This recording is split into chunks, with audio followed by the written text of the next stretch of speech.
इस डायरेक्शन में भी मूव कर रही है, इस डायरेक्शन में भी मूव कर रही है।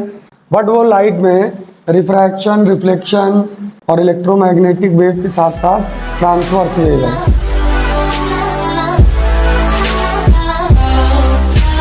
हिगिंस ने हमें बताया था कि हमारी जो लाइट है वो मैकेनिकल वेव है, और मैकेनिकल वेव के अंदर कौन सी वेव बताया था? लॉन्गिट्यूडनल वेव बताया था। उसके बाद कुछ समय के पश्चात खोज हो गई कि लाइट इलेक्ट्रोमैग्नेटिक वेव है और इलेक्ट्रोमैग्नेटिक वेव के साथ साथ ट्रांसवर्स वेव है। तो हमें इन दोनों बातों को फिर से रिवाइज करना है। Huygens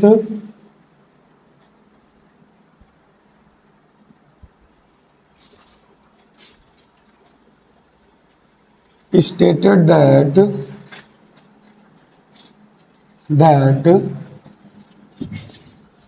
light is a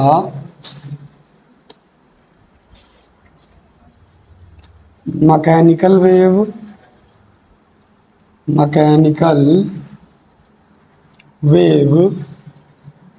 which requires medium. और कौन सा मीडियम बताया था बेटा इन्होंने? ईथर। मीडियम का नाम क्या था भैया? ईथर बताया था इन्होंने। पॉइंट नंबर सेकेंड में डाल देंगे। मैकेनिकल वेव के अंदर इन्होंने बताई थी कि लाइट होती है लॉन्गिट्यूडिनल वेव, लॉन्गिट्यूडिनल वेव। और इन्होंने बताया था कि लाइट स्मॉल वेवलेंथ के फॉर्म में ट्रैवल करती है। कैसे ट्रैवल करती है? Small wavelength. इसका जो स्ट्रेट लाइन का स्ट्रक्चर था उसको इन्होंने इस तरह से रिप्रेजेंट किया था कि ये स्मॉल वेवलेंथ में ट्रैवल करती है। तो इसको कहा जाता है बेटा direction of propagation of light, direction of propagation of light. और सिमिलरली न्यूटन ने भी सेम चीज़ें बताई थी। अगर एक घटना हटा दें, कौन सी घटना हटा दें? उन्होंने कहा था कि लाइट की स्पीड डेंसर मीडियम में ज़्यादा होती है और रेयरर मीडियम में कम होती है।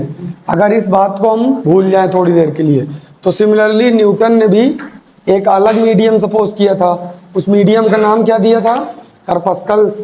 उन्होंने कहा था लाइट ट्रैवल करती है करपस्कल्स के थ्रू, तो करपस्कल्स भी मीडियम था और सेम क्वालिटीज़ बताई थी लाइट की, highly elastic and low density. तो सिमिलरली सेम थे दोनों के। बट वो लाइट में रिफ्रैक्शन, रिफ्लेक्शन, इंटरफेरेंस, डिफ्रैक्शन इन सबको प्रूफ नहीं कर पाए थे, इसलिए उनकी थ्योरी इतनी वैलिड नहीं हो पाई।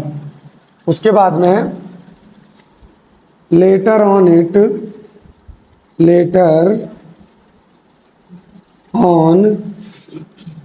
Was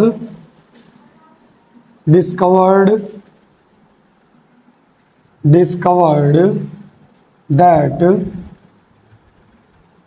light is, point number 1 में लिखेंगे इलेक्ट्रोमैग्नेटिक वेव, इलेक्ट्रोमैग्नेटिक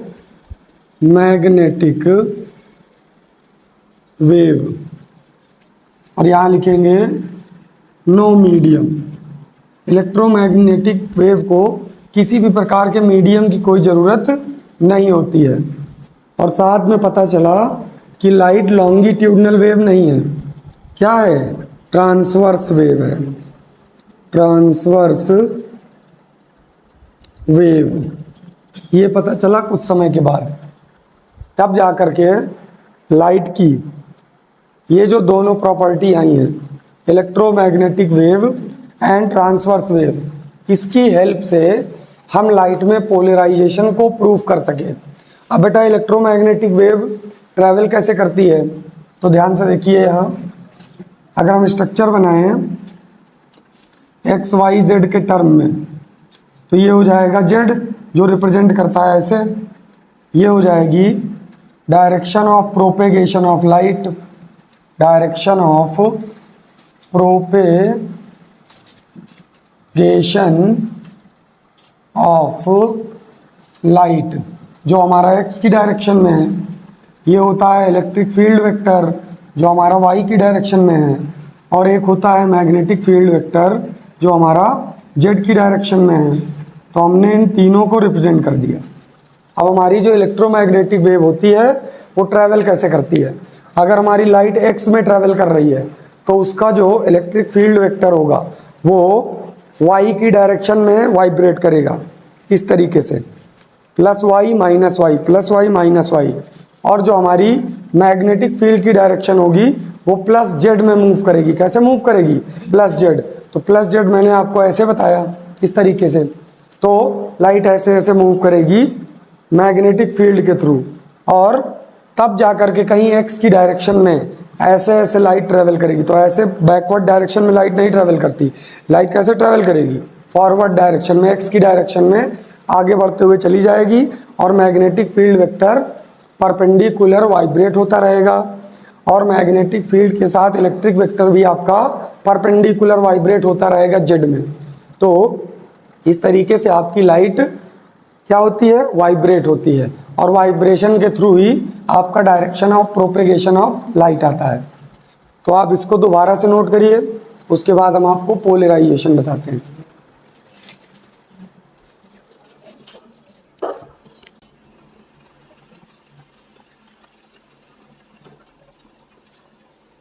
नोट हो गया भैया?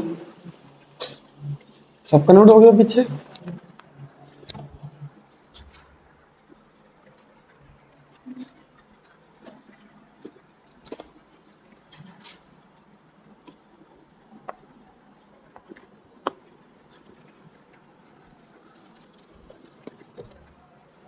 अब आपका नया टॉपिक स्टार्ट होगा, पोलराइजेशन।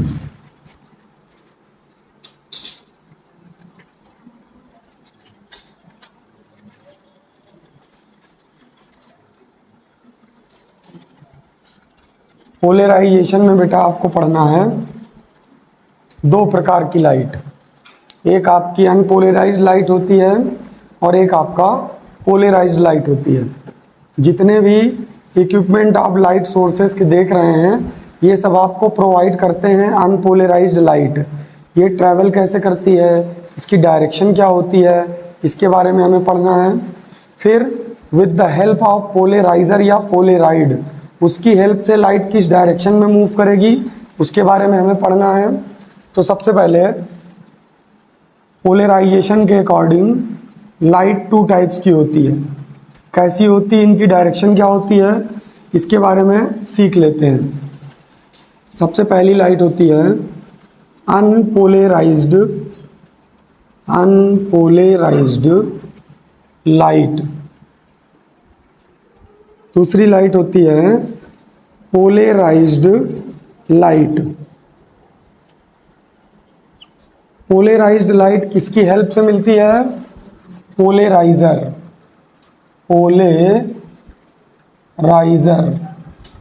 और इसी का दूसरा नाम है पोलराइड। पोलराइड के दो एग्जाम्पल मैं आपके सामने लिख देता हूँ। सबसे पहला होता है tourmaline crystal.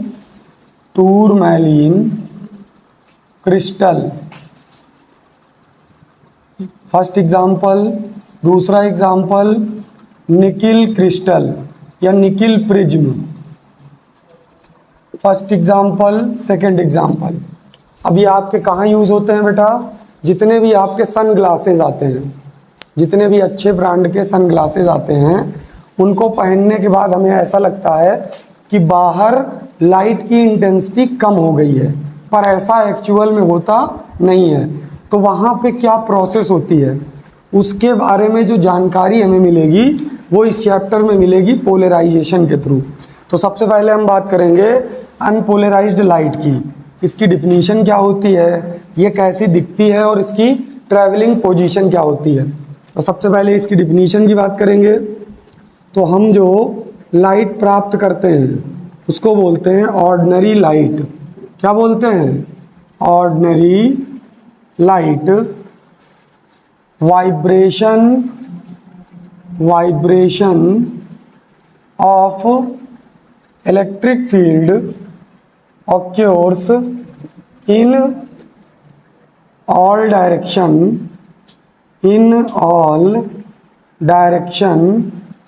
In a plane in perpendicular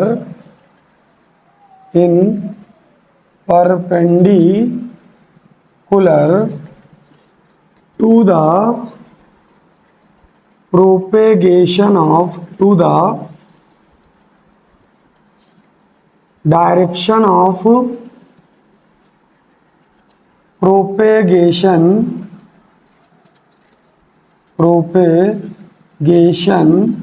of light. अब आप ध्यान से देखिए, हमने एक प्लेन बना लिया। ये जो प्लेन है इसी को कहा जाता है बेटा the direction of propagation of light. Direction of propagation of light. Suppose करिए कि लाइट इस डायरेक्शन में मूव कर रही है, तो कैसे मूव कर रही होगी? लाइट, एक सोर्स है लाइट का जिससे लाइट इस डायरेक्शन में भी मूव कर रही है, इस डायरेक्शन में भी मूव कर रही है, इस डायरेक्शन में भी मूव कर रही है, इस डायरेक्शन में भी मूव कर रही है। एवरी डायरेक्शन, ऑल डायरेक्शन हमारी डिफिनीशन में पॉइंट आया है।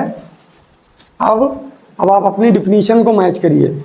Ordinary light vibration of electric field occurs, E का मतलब क्या है? Electric field occurs in all direction in a plane, एक प्लेन से सभी डायरेक्शन में इमिट होते हैं। In perpendicular to the direction of propagation of light.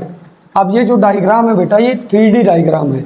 इससे लाइट इस साइड भी इमिट हो रही है परपेंडिकुलर, इस साइड भी इमिट हो रही है परपेंडिकुलर। जैसे आप स्फेयर देखो, स्फेयर अगर हम इसको स्फेयर के टर्म में बनाएं तो यहाँ पे हमने ऐसा स्फेयर बना लिया।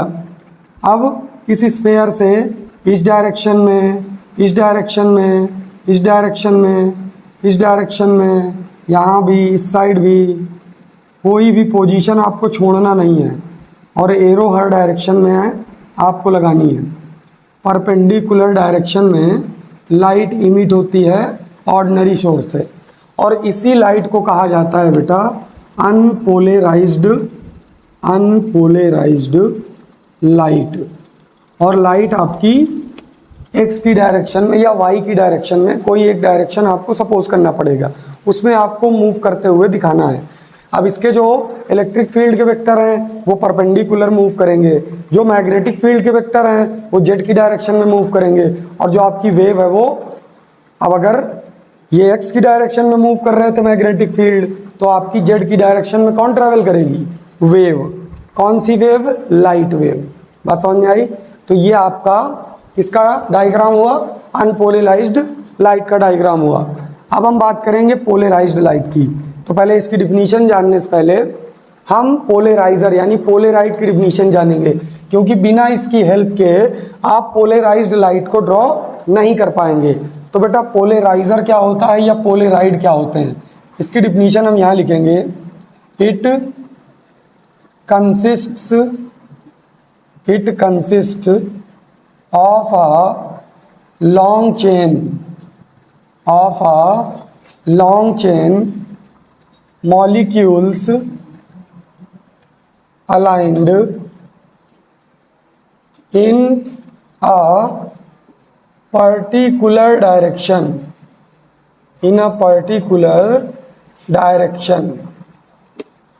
पोलराइजर क्या होता है बेटा? एक लॉन्ग चेन होती है मॉलिक्यूल्स की, जिनका काम है लाइट को एक डायरेक्शन में मूव कराना, aligned in a particular direction. तो ये हो गई आपकी डिफिनीशन पोलराइजर या पोलराइड की। अब हम नीचे डायग्राम बनाते हैं, उसके बाद इसकी डिफिनीशन बनाएंगे। सबसे पहले आपको ज़रूरत पड़ेगी अनपोलराइज्ड लाइट की। सबसे पहले अनपोलराइज्ड लाइट बनाइए। ये सोर्स है आपका, इस सोर्स से ऑल डायरेक्शन में आपकी लाइट इमिट हो रही है। यहाँ हमने इस तरीके से डायग्राम को ड्रॉ करना है। और इसको बनाने में जल्दीबाजी नहीं करनी है। जो आपकी लाइन्स है वो परपेंडिकुलर लगनी भी चाहिए।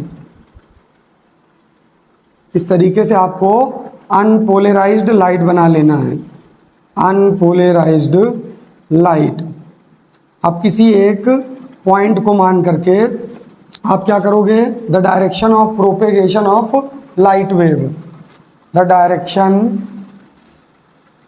Of propagation of light.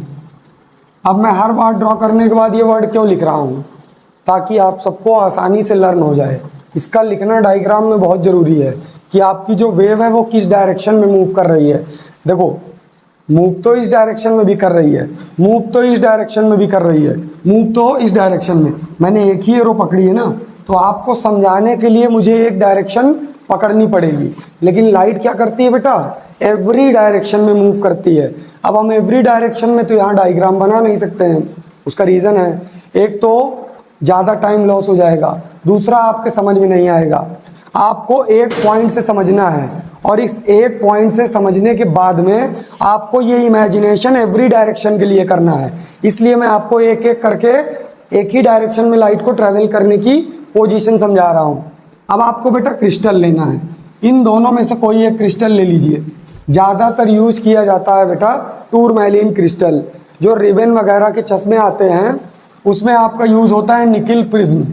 ये बहुत महंगा आता है, इसलिए जो आपके पोलराइज्ड चश्मे होते हैं, गॉगल्स होते हैं, ये भी बहुत महंगे आते हैं। रेबन वगैरह के आप अगर गॉगल्स खरीदेंगे तो 2500-3000 रुपये से स्टार्टिंग है। और अगर आप थोड़ा सा धोखा खा गए पहचानने में तो वो आपको डुप्लीकेट पकड़ा देगा, क्योंकि ये क्रिस्टल इतने महंगे होते हैं कि जल्दी से कोई इनके चश्मे बनाता नहीं है। जो मतलब कंपनीज़ हैं, ब्रांडेड कंपनीज़, वही इनकी फ्रेंचाइजीज़ लेती हैं और वही इन्हें बना सकती हैं। तो डुप्लीकेट मार्केट में बहुत चलता है। तो इसके जो ओरिजिनल चश्मे आते हैं वो अप्रॉक्सीमेट 5 से 6000 से ऊपर से इनकी स्टार्टिंग पोजीशन है। तो जनरली जो हमारा क्रिस्टल यूज़ होता है वो कौन सा है, टूरमैलिन, क्योंकि ये सस्ता पड़ता है। तो जनरली जो आप शॉप्स में देखते हैं रंग बिरंगे चश्मे जो आपको 400, 500, 600, 1000 अकॉर्डिंग टू योर बार्गेन। अब वो आपके बार्गेन पे भी डिसाइड करता है कि आपने उससे कितनी बहस की होगी।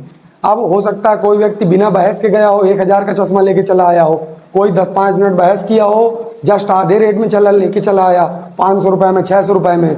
तो कुछ बार्गेन में भी आपके डिपेंड करता है। अब बेटा क्रिस्टल होते हैं 2 टाइप्स के, तो वो भी आपको यहाँ बना लेना है।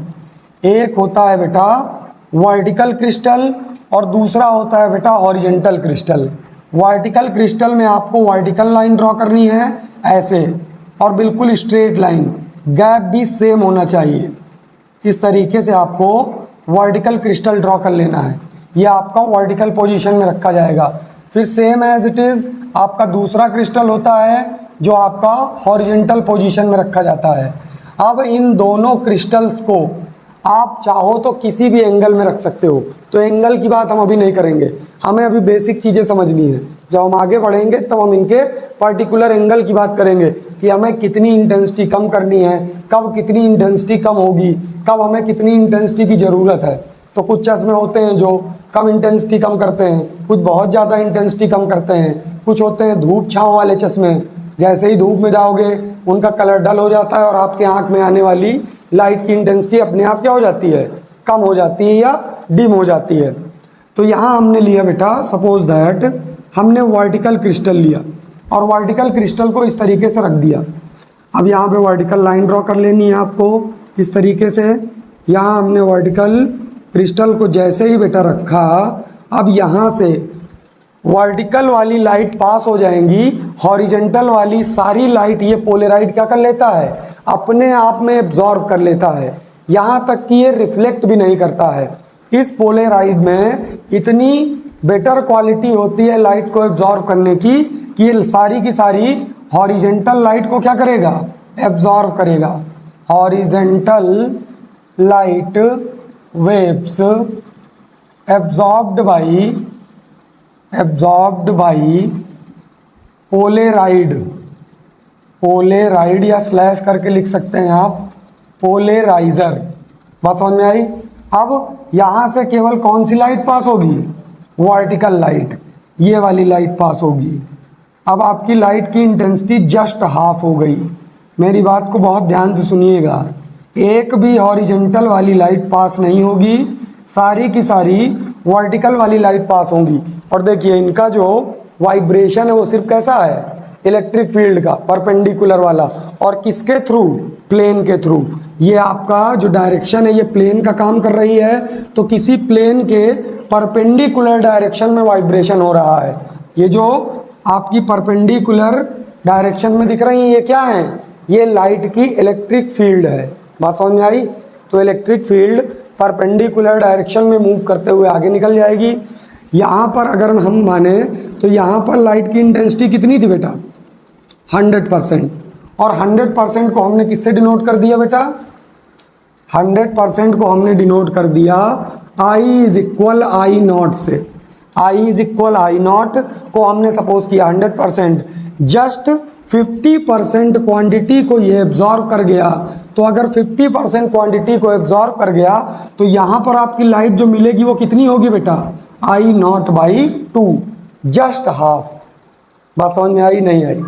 तो ये है आपका वर्टिकल पोजीशन में। अगर कोई आपसे कहे कि हमारे पास अनपोलराइज्ड लाइट है, हम उसके सामने अगर कोई पोलराइड रखते हैं तो लाइट की इंटेंसिटी कितनी हो जाएगी, बिना कुछ सोचे समझे क्या बोलना है, I not by 2, just 50%। I not आपका 100% है और I नॉट क्या है, I नॉट बाई 2 50% है। यहाँ भी मैंने लिख दिया है, यहाँ भी मैंने फॉर्मूले के रूप में लिख दिया है। अब ये I नॉट कहाँ से आया, ये आपको आगे पता चलेगा कि मैलस एक साइंटिस्ट थे, उन्होंने एक डेरिवेशन प्रूफ किया था। उस डेरिवेशन के थ्रू लाइट की इंटेंसिटी को I नॉट से रिप्रेजेंट किया, 100% को I नॉट, 50% को I नॉट बाई 2। इससे कम जाएगी लाइट तो उससे कम हो जाएगी, उससे कम जाएगी तो इंटेंसिटी उससे कम हो जाएगी। अब उससे कम कब जाएगी, जब आप इसी क्रिस्टल को रोटेट कराओगे किसी पर्टिकुलर एंगल के थ्रू। तो ये हो गया हमारा वर्टिकल। अब एक डायग्राम हम बना लेते हैं इसी का हॉरिजेंटल की पोजीशन में, लेकिन उससे पहले हम पोलराइज्ड लाइट की डिफिनीशन लिख लेते हैं। पोलराइज्ड लाइट की डिफिनीशन क्या होगी बेटा, in which comma vibration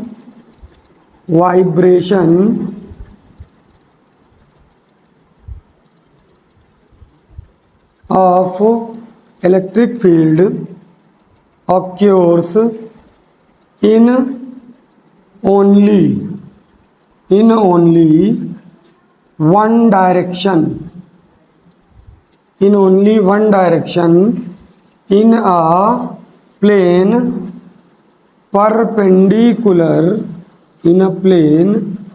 perpendicular to the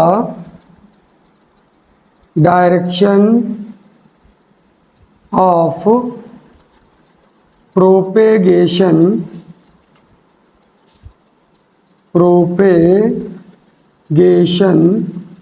of light, propagation of light. ये आपकी डिफिनीशन हो जाएगी पोलराइज्ड लाइट की। तो सेम एज इट इज यहाँ से मैंने 2 कॉपी पेस्ट कर दिया, ऑर्डिनरी लाइट को हटा दिया। पोलराइज्ड लाइट की डिफिनीशन क्या हो गई, इन विच vibration of electric field occurs इन, यहाँ पे लिखा है ऑल डायरेक्शन, यहाँ पे क्या हो जाएगा, only one direction in a plane perpendicular to the direction of propagation of light. जिस डायरेक्शन में आपकी लाइट वेव ट्रैवल कर रही है उसके केवल और केवल एक डायरेक्शन में मूव करेगी। तो देखिए वाई की डायरेक्शन में मूव कर रहा है कि नहीं इलेक्ट्रिक फील्ड, केवल एक ही डायरेक्शन में। अब अगर आप हॉरिजेंटल क्रिस्टल को लेते हैं तो हॉरिजेंटल क्रिस्टल के लिए डायग्राम ऊपर बना देते हैं, आप उसको जस्ट इसके नीचे बना लीजिएगा। जब आप नोट करेंगे तो बेटा सीरियल नोट करने का क्या रहेगा, सबसे पहले आप पोलराइजेशन हेडिंग डालेंगे, उसके बाद अनपोलराइज्ड लाइट गैप छोड़ देंगे, इस गैप के बीच में पोलराइजर या पोलराइड की डिफिनीशन लिखेंगे, जस्ट उसके नीचे पोलराइज्ड लाइट की डिफिनीशन लिखेंगे, इसके जस्ट सामने ये डायग्राम बनाएंगे और इसके जस्ट सामने या इसके जस्ट नीचे ये डायग्राम, इसके नीचे जो आप बनाने जा रहे हैं उसको। तो सबसे पहले हमें ज़रूरत पड़ेगी अनपोलराइज्ड लाइट की। तो सबसे पहले अनपोलराइज्ड लाइट बना लीजिए। ये आपकी बन जाएगी अनपोलराइज्ड लाइट। एवरी डायरेक्शन में आपको लाइट को ट्रैवल कराना है, बट इस स्फेयर के बाहर आप उसी डायरेक्शन में मूव कराएंगे जिस डायरेक्शन में आपको प्रोपेगेशन कराना है। यहाँ लिखेंगे again to the direction of propagation of light. Again आपको इसके ठीक सामने हॉरिजेंटल का क्रिस्टल रखना है। जैसे ही आप हॉरिजेंटल क्रिस्टल रखेंगे आपकी लाइट अगेन वन डायरेक्शन में ट्रैवल करेगी। तो इस बार जो आपकी लाइट है वर्टिकल वाली एब्जॉर्ब हो जाएगी। Dot dot dot dot dot इस तरीके से आपको मैग्नेटिक फील्ड वाले वेक्टर को रिप्रेजेंट करना है। ये जो आपका डॉट डॉट डॉट रिप्रेजेंट हो रहा है ये आपकी हॉरिजेंटल वाली लाइट है, यानी वर्टिकल वाली लाइट को हॉरिजेंटल वाला क्रिस्टल एब्जॉर्ब कर लेता है और सारी की सारी हॉरिजेंटल लाइट रेस को एक डायरेक्शन में यानी कि मैग्नेटिक फील्ड की डायरेक्शन में प्रोपेगेशन ऑफ लाइट में ट्रैवल करा देता है। तो ये है पोलराइज क्रिस्टल का काम। बात समझ में आई? अब आप इस चैप्टर के बारे में जान चुके हैं कि पोलराइज क्रिस्टल का काम क्या होता है, पोलराइज्ड लाइट कैसी होती है, अनपोलराइज्ड लाइट कैसी होती है, पोलराइजर क्या होता है और वर्टिकल पोलराइजर का क्या काम है और हॉरिजॉन्टल पोलराइजर का काम क्या है। इन पोलराइजर के नाम क्या हैं? टूरमैलिन क्रिस्टल एंड निकिल प्रिज्म, या इसको निकिल प्रिज्म क्रिस्टल भी कह सकते हैं। बात समझ में आई? अगर इसमें आपको कोई डाउट हो तो आप अभी पूछ सकते हैं। किसी को कोई डाउट हो तो अभी भी पूछ सकते हैं, क्योंकि अभी ये नोट है। आज नोट कर देंगे, कल दोबारा पूछेंगे, कोई प्रॉब्लम नहीं है। प्रॉब्लम एक ही है, दोबारा फिर से लिखना पड़ेगा। तो आपका भी टाइम लॉस, हमारा भी टाइम लॉस। अभी सब कुछ लिखा हुआ है, हमें सिर्फ आपको एक्सप्लेन करना है। तो एक्सप्लेन करने में 2-4 मिनट का टाइम लगेगा। किसी को कोई प्रॉब्लम नहीं है? आ गया सबको? नोट करिए।